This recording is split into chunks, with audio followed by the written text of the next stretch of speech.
Hey everyone, and welcome to Almost Cancelled. I am Peter, that is Connor, and we are going to talk about DC's Legends of Tomorrow, Season 2, Episode 16.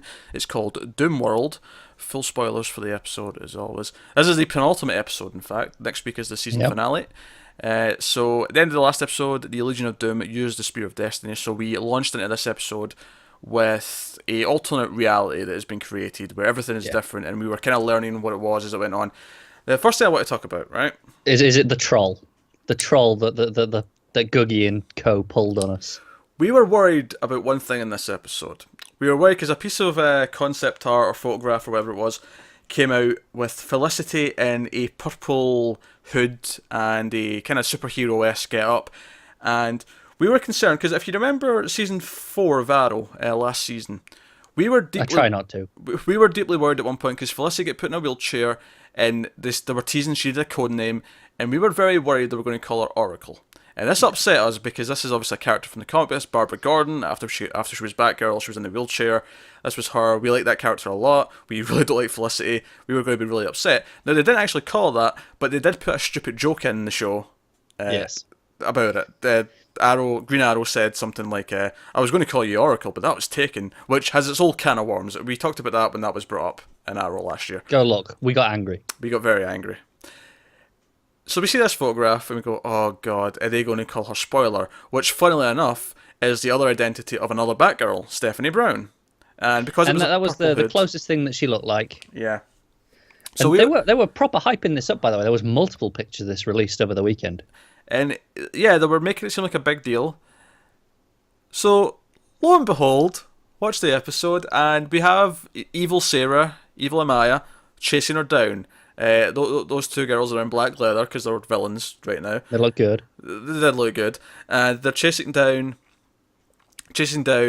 this Felicity, purple Felicity with the mask and the hood, and they catch her. And we see Felicity jump off a roof and land, and her like ankle just snaps. And I'm like, oh, I was like, oh, that was satisfying. that was nice. That was like proper painful. And then she gets pushed down a flight of stairs, so she gets crumbling to the bottom. And then they take her back to Damien Dark, who's like, "Aha, you!" And we see he's got like trophies of all the. He's got Flash mask is there, Arrow's mask, like all the masks of different heroes.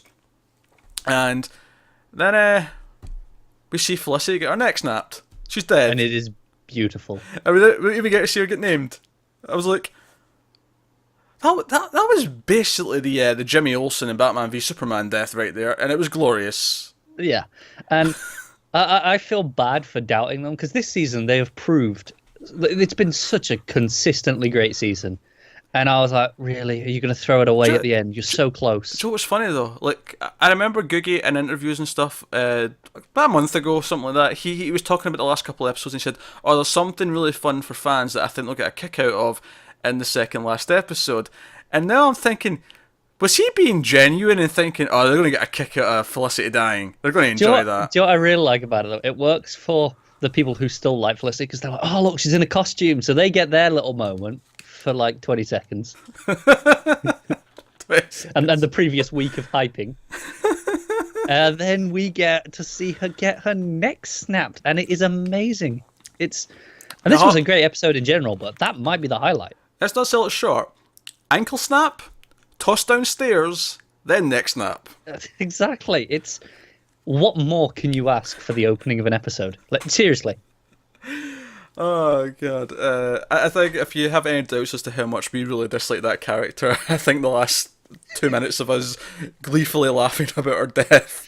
We are not alone, I can assure you. Oh dear. So that was highly entertaining. So yeah, the rest of the episode we find out where all the other legends are. They're in various roles. Ray's a janitor. Stein's working. He's still a scientist, but he's working on something for Thawne, which we find out is Thawne's trying to destroy the Spear of Destiny so that no one can re-alter reality. No one can change it back, including the other members of the Legion. We see that who am I forgetting here? So it's obviously Mick's okay, Mick's fine, he's with Cold, and he's actually kind of bored because it's like they've altered reality so the police won't even bother them, and he's like, what's the point of this? There's no fun. Yeah, there's no fun in the chase anymore for him. If anything, superheroing is more fun for him now because there's risks, there's a goal, we might fail at this. it's clear it was never about the money for Mick. It was Yeah. always about the thrill of the chase, so to speak. Exactly, exactly. So we see that. We also see Jackson's like Stein's boss, and he's like drilling him and telling It's just a him, dick to him. yeah, he's awful basically. Go, no, Uh, you can't go and see your daughter on her birthday. I don't care that you haven't seen her or your wife in a month. and we eventually meet Nate, and Nate's the sort of the one who he kind of thinks something's not right. So reality's been changed. There's weird things if you know where to look where things aren't adding up. So Thon's like, hey, Mick and Snart, you go out and assassinate him. And Mick, of course, it's kind of his redemption to an extent in this episode where he first of all saves him, and then he takes him to Ray, and of course Ray, despite the fact that he's a janitor, has made a magic device that will rejigger your brain so they all remember. Fine, you know what? I don't care that it's contrived. Yeah, and, they say, oh, it's these scars that things just bleed into your Yeah. subconscious. And I'm like, all right, fine, I'll yeah, take it. Deus Ex Machina much, but whatever, it's fine. So there's a great running joke where every time someone gets their memory back, they immediately punch Mick. It's fantastic. And the first time he lets it go, second time he lets it, he's like, you know what, I still deserve that. And then third time when Sarah does it, he's like, right, one more person, I'm punching back. One more person. And the fact is, because as much as Mick did a really dark thing at the end of the last episode by siding with the Legion, he was, not only did he have a fun kind of redemption thing where they kind of play it like, oh, is he really going to go back to the team, back with the Legion, because it feels like he's going to double cross him again, which I had a bit of a problem with them teasing that again. However, when it got to the moment when everyone's there and he's in the middle and he's got the spear and he's like deciding, which side to give it to, I was like, okay, this kind of works. They're really playing with the idea that he is like on the line and he could go either way depending on whatever. And I think this is the guy's best acting as well. Like in the show, it's fantastic in this moment. I thought. Yeah, and best acting there, and then on top of that, he was again really funny through the episode when they're in Nate's mother's basement. And there's a running joke how good our sandwiches are, because Mick's really into them, but then when they get everyone else, and like Jackson, you think he's talking about something else, and then he's like, but these sandwiches are really good, and he's eating the sandwiches, and it's just really, really funny. And even something as simple as like, how did they control the spear, Mick? He's like, something from this book, and he says like 5 things, and none of them are the right word. He just like goes through things. He's like, can you tell me what language it's in? He's like, Aramaic, and then Jackson's like, how do you know what Aramaic sounds like? He's like, Passion of the Christ, good movie. What? I mean, he's not wrong, but it's so strange to hear that coming out of his mouth of all people. It's just a weird movie for him to like, because that's all I'm saying. But so there you go. He was on top form this episode. I think He was. Between him kind of reluctantly being the hero because he's like, okay, this is bullshit, I did something stupid, right? I need to go round everyone up, and everyone gets their memories back with the exception of Stein. Stein is the only one who is still in his new memory at the end of the episode. Now, the funny thing about this whole plot, that we're in an alternate reality now because they have changed things. Oh no, the spear's destroyed.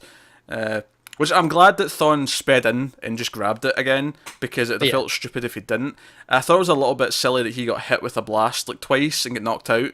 That felt a bit weird. Yeah, the one with the spear I kind of liked, because I was going, oh, maybe there's something about the spear. But the others were a bit just, okay, that's plot force. Yeah, a little bit of plot force. But I like that he sped in at the end to grab it finally before he. I can just say I loved that entire fight. There's so many times in TV and movies you see them going, oh, we need to get said item. And instead of going for the item, they'll just take out the opposing team and go, right, oh, they're dealt with, now let's get the item. Whereas in this one, I really felt like the spear was the focus of the fight. Oh yeah, it felt like hot potato. Like, cause it went to Sarah and she was with Merlin. Oh, which actually one of my favourite scenes in this actually is when Sarah's pretending she's still got her fake memories to try and get Amaya back, and she goes to Damien Dark, and he's on tour. He's like thinking, oh, she may have her memories back, so he starts to talk about killing Sarah, Laurel, I should say. He starts talking about killing Laurel, and he's like, oh, how great it was my great victory.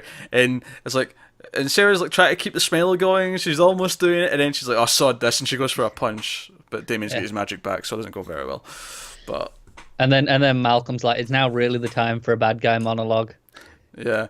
And then after they leave, like they manage to like escape, and everyone runs off. And like Cold's like, I hate to say it, but it was right. And then Merlin goes, But I will say it was a good bad guy monologue at the very least. Yeah. Yeah. It was a fun episode. I think it kind of sums up for me what Legends has been most of this season, where it's definitely light-hearted and a little bit shallow in its plotting. 'Cause, a lot of things don't add up if you really stop to think about them. But it's constantly fun and the pace keeps up. If anything, I think they could have drawn out like them all like finding each other again for a couple of episodes.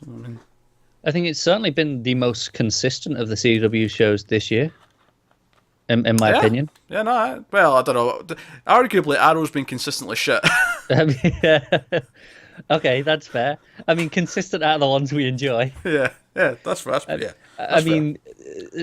and Supergirl have equally probably graced higher heights individually, but they've had points where we've gone, we're waiting for things to get started again, whereas this has never had that.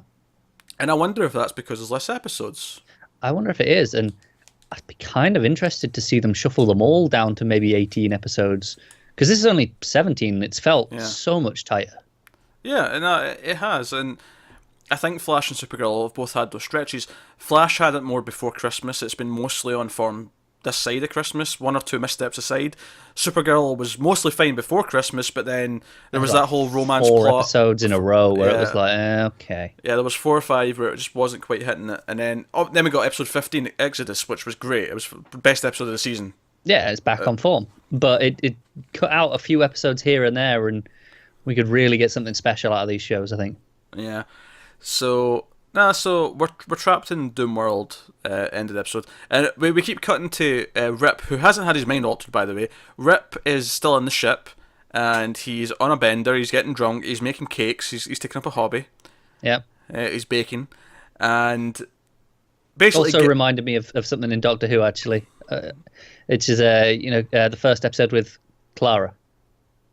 Yes, with the souffles. Oh, right, okay, yeah. I mean, I don't think it's intentional, but obviously we're to see him, and it reminds me of the show. By the way, that's maybe a weird thing to say, but for some reason when he was drunk in this episode, he's never reminded me of you more than in those scenes. I don't know if that's meant to be a compliment or not. There was just something in a way, but the way he was being like kind of slurring his words with Gideon and just saying he wants another drink, for some reason just really reminded me of you. Similar accent, I guess. Yeah. It was like, aye. There's comparisons I'm happy with and comparisons I'm not. But Arthur Darvill, I'll take it.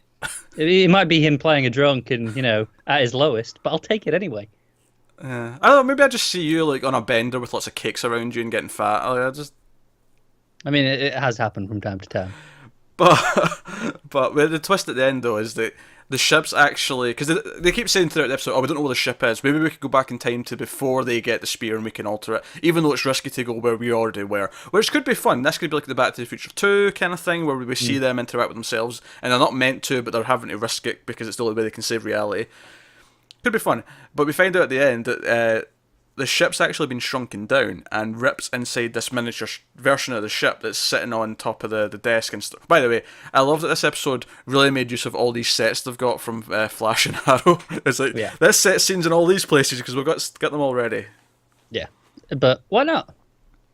It's just funny because, obviously they have the ship set and they use that a lot, but all the other places they go, other than the castle they used in 2 episodes that was meant to be a different place, but was clearly the exact same place.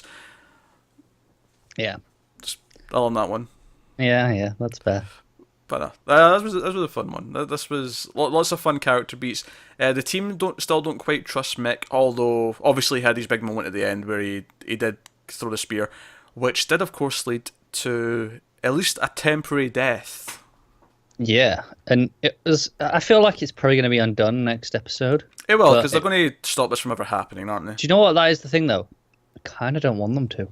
I think it would be such a ballsy move for this show to go, no, this one's stuck in this alternate reality now, and play it from there. Oh, this show's stuck in the alternate reality? Yeah. Or... See, I don't think that works, because to me it's not an to me they've changed... Because the way the spear works is that they've changed reality. So to me, it can't stay the same, because this is still supposed to be the same world as Flash and Arrow.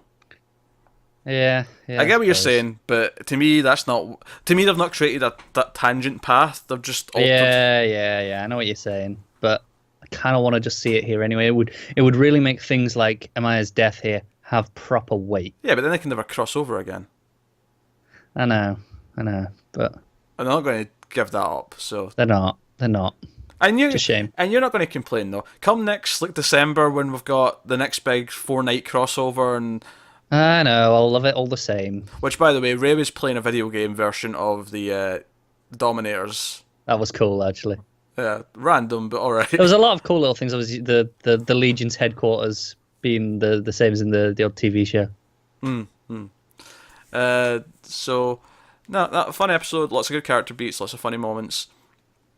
Mick got a lot of growth. Mick got a lot of great moments, and Mick's been really great this season. I think season 1 he was kind of rough because Cold was kind of the one that was leaning towards being an anti-hero rather than just being a bad guy, and Mick was the gruff one who didn't want to do that. And then we had the whole twist with him being the bounty hunter dude, not Boba Fett. Yeah. So he wasn't that great in season 1 because of all the plot they were shoving into him. Whereas this year, him being sort of like reluctantly becoming friends with the team, even if he wouldn't admit it. Yeah, especially Amaya. Obviously, she was one of the first ones that he was the first one that she had a bond with, Yeah. and it was really nice to see him throw the spear to her, and she was the one who trusted him still. Yeah, and of course this makes. I mean, this is the thing though. When they reset things, like, I feel like this is how we'll get Cold back permanently. Is when they reset things, and this never happens because of timey-wimey nonsense. We'll have Cold back, and will it be this more evil Cold that has just killed someone? Because he shatters her. He just. I mean, by the way, the effect of her freezing was a little bit rough. It was actually, yeah. A little bit rough in the CG there, but he shatters her. He just taps her, and she just Yeah. falls to pieces. It's pardon the pun. It's very cold of him. I said, pardon the pun. This relationship just got frosty. All right. Very good.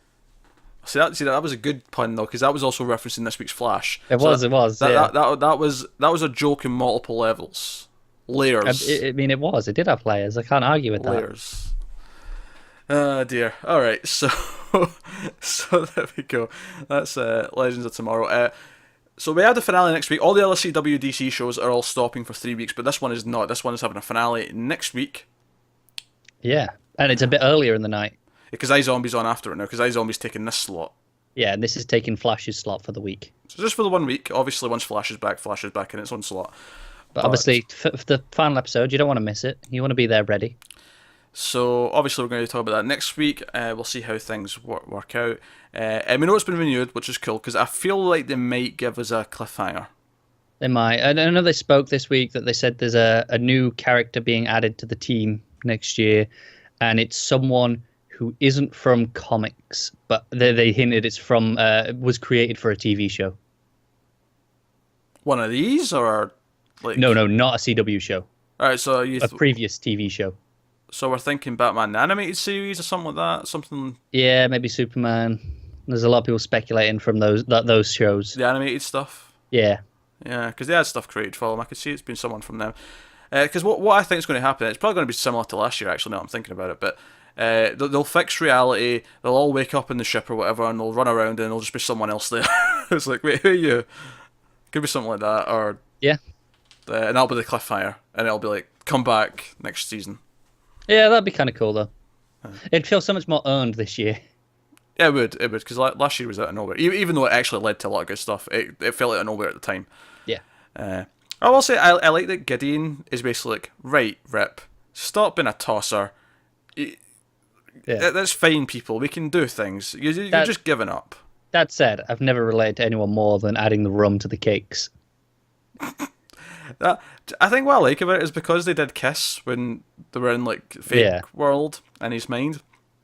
I kind of like that she was ashamed. I kissed this slob. Look at him. They really are like a bickering married couple, aren't they?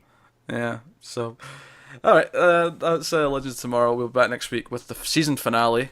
So that'll be it until fall, most likely. So let us know what you thought of this one in the comments below. Like and subscribe and all that stuff. Helps us out a lot. Get us on Twitter at @mailed_fuzz for channel updates. Individual Twitters are on the screen for everyday ramblings. Thanks for watching, guys. Have you got any vanilla?